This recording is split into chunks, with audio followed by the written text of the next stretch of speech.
नमस्ते छात्रों, मैं सविता तापड़िया प्रभात की स्कूल से कक्षा 9वीं का एक नया पाठ लेकर आज आपके सामने उपस्थित हूँ। छात्रों, दिए जल उठे यह मधुकर उपाध्याय द्वारा रचित एक महत्वपूर्ण पाठ है, जिसमें आज़ादी के लिए प्रयत्नशील भारत की महत्वपूर्ण घटना पर आधारित कहानी बताई गई है।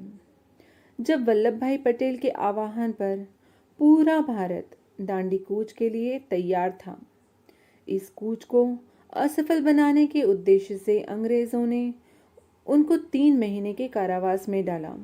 सरदार वल्लभ भाई पटेल की इस तरह से हुई गिरफ्तारी गांधी जी को अच्छी नहीं लगी और उन्होंने स्वयं इस यात्रा का नेतृत्व करने का निर्णय लिया। यह यात्रा साबरमती से प्रारंभ हुई और दांडी तक पहुंचने वाली थी। इस दांडी कूच का उद्देश्य था लोगों के अंदर आज़ादी के लिए जोश पैदा करना, सत्याग्रह के जनता को तैयार करना व ब्रिटिश शासन के से पूर्ण स्वराज्य की मांग करना। कनकापुर से नदी आधी रात में पार करने का निर्णय लिया गया था और क्योंकि आधी रात में बहुत गहन अंधकार होता है, तो गांव के सभी लोग तट पर हजारों दिए लेकर खड़े हो गए।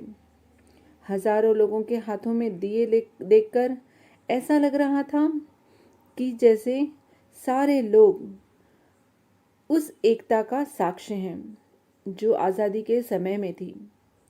लोगों का एक ही उद्देश्य था, भारत को गुलामी के बंधनों से मुक्त करवाना और अंग्रेजों को भारत से बाहर खदेड़ना। छात्रों, आइए इस पाठ का सारांश देखते हैं। पाठ का प्रारंभ होता है जब वल्लभ भाई पटेल दांडी कूच का नेतृत्व करने के लिए तैयार होते हैं। दांडी कूच की तैयारी के सिलसिले में पटेल 7 मार्च को रास पहुंचते हैं। वहां लोगों के आग्रह करने पर पटेल संक्षिप्त रूप में भाषण देने के लिए उठ खड़े होते हैं और कहते हैं, भाइयों और बहनों, क्या आप सत्याग्रह के लिए तैयार हैं? बस इतना कहते कहते ही पटेल को गिरफ्तार कर लिया जाता है। यह गिरफ्तारी स्थानीय कलेक्टर शिलेडी के आदेश पर होती है, क्योंकि शिलेडी को पटेल ने पिछले आंदोलन के समय अहमदाबाद से भगा दिया था। इसी का बदला लेने के लिए वह यहाँ पर पटेल को गिरफ्तार कर लेता है। बोरसद की अदालत में उन्हें पेश किया जाता है और पटेल भी जज के सामने अपने अपराध को कबूल कर लेते हैं, क्योंकि वे जानते हैं कि जब उन्होंने कोई अपराध किया ही नहीं है फिर भी उन्हें गिरफ्तार किया गया है, तो अपराध कबूल करने या न करने इससे कोई बहुत फर्क नहीं पड़ेगा।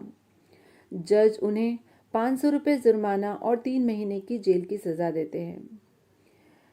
उस समय में गांधी जी साबरमती आश्रम में उपस्थित थे, जहां उन्हें पटेल की गिरफ्तारी की सूचना मिली। इससे उन्हें बहुत दुख हुआ। इस दशा में गांधी जी ने दांडी कूच की तारीख बदलने की संभावना जताई और अनुमान लगाया कि यह अभियान अब 12 मार्च से पहले भी शुरू हो सकता है और अब इस अभियान का नेतृत्व गांधी जी ने करने का निर्णय लिया।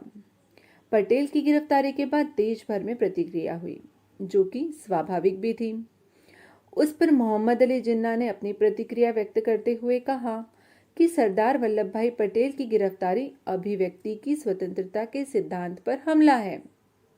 भारत सरकार का एक नाजिर पेश कर रही है, जिसके गंभीर परिणाम होने की संभावना है। गांधी जी के रास पहुंचने के समय यह कानून वहां पर लगा हुआ था, जिसके तहत किसी भी तरह की सभा का आयोजन करना या कोई भी वक्तव्य करना गुनाह था। उसी गुनाह के कारण पटेल को गिरफ्तार किया गया था। रास में गांधी जी का भव्य स्वागत किया गया। सत्याग्रही गाजे बाजे के साथ रास में दाखिल हुए।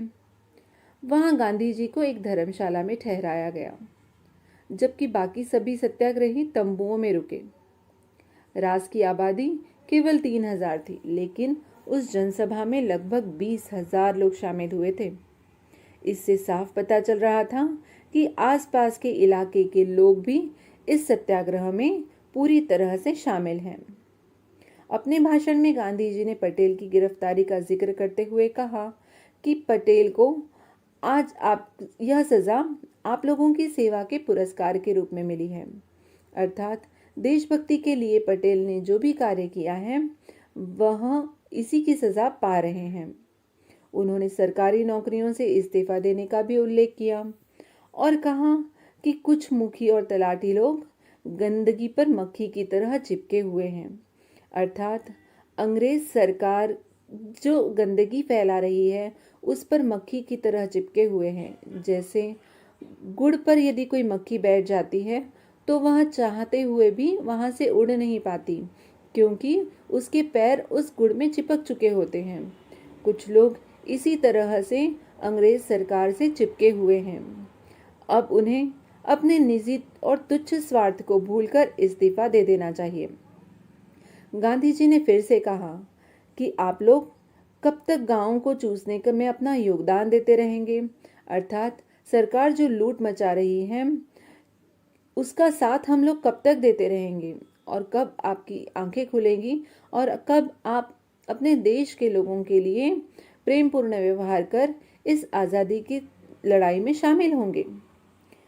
सत्याग्रही शाम 6 बजे रात से चले और 8 बजे के करीब वे कनकापुर पहुंच गए। उस समय लोग यात्रा से बहुत थके हुए थे, जो कि स्वाभाविक भी था, क्योंकि उन्होंने यह संपूर्ण यात्रा पैदल चलकर की थी। और कुछ लोगों को थकान इस आशंका से भी हो रही थी कि मही नदी को कब और कैसे पार किया जाएगा। मही नदी की विशेषता यह थी कि मही नदी में के जो किनारे थे वहां पर बहुत ही ज़्यादा दलदल होता है। कहा जाता है कि मही नदी के किनारों में हाथी तक को समा लेने की क्षमता है, इतना दलदल वहां पाया जाता है। नियमों के अनुसार उस दिन की यात्रा कनकापुर में गांधी जी के भाषण के बाद समाप्त हो जानी चाहिए थी, लेकिन अब गांधी जी ने उसमें थोड़ा परिवर्तन कर दिया और यह तय किया कि नदी को आधी रात के समय जब समुद्र का पानी चढ़ जाएगा तब पार किया जाएगा, जिससे कि कीचड़ और दलदल में कम से कम चलना पड़े और कम से कम तकलीफ हो। अब रात 10:30 बजे पड़े। अंधेरी रात में गांधी जी को लगभग 4 किलोमीटर तक दलदली जमीन पर चढ़ना पड़ा। रात 12 बजे महिसागर नदी का किनारा भर गया था। चारों ओर लोग ही लोग नजर आ रहे थे। अब पानी भी चढ़ा आया था, जिसके कारण दलदली जमीन अब कम हो गई थी। गांधी जी घुटने भर पानी में चलकर नाव पर चढ़े। गांधी जी की नाव रघुनाथ काका चलाने वाले थे। महात्मा गांधी, सरदार वल्लभ भाई पटेल और जवाहरलाल नेहरू के जय जयकार के नारों से सारा वातावरण और सारी दिशाएं गूंजने लगी। महिसागर के दूसरे तट भी स्थिति कुछ ऐसी ही थी। 1.5 किलोमीटर तक पानी और कीचड़ में चलकर गांधी जी ने रात लगभग 1 बजे उस पार पहुंचे और सीधे विश्राम करने चले गए। नदी के दोनों किनारों पर हजारों लोग हाथों में दिए लेकर इंतजार कर रहे थे गांधी जी के आने का, और यह दृश्य इस तरह नजर आ रहा था जैसे कि सारे लोग यह साबित करना चाहते हों कि हम भी प्रत्यक्ष या अप्रत्यक्ष रूप से इस स्वतंत्रता संग्राम में या फिर इस आंदोलन में शामिल हैं। गांव के बाहर नदी के तट पर उनके थी। गांधी जी के पास खड़े हुए थे। क्यों? जी के आ जाने से यह आंदोलन रात भर सत्याग्रही उस कुछ लोग और आएंगे और रात भर यह कार्य दिए। इस बात का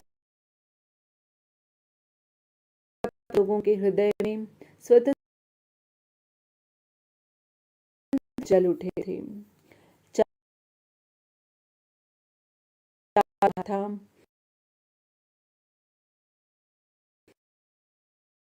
दोनों तरफ दिए लेकर छात्रों, यह स्वतंत्रता आंदोलन में एक महत्वपूर्ण पाठ है। उम्मीद करती हूँ कि इस एकता की भावना को आप समझ गए होंगे। आज का पाठ यहीं समाप्त करते हैं। धन्यवाद।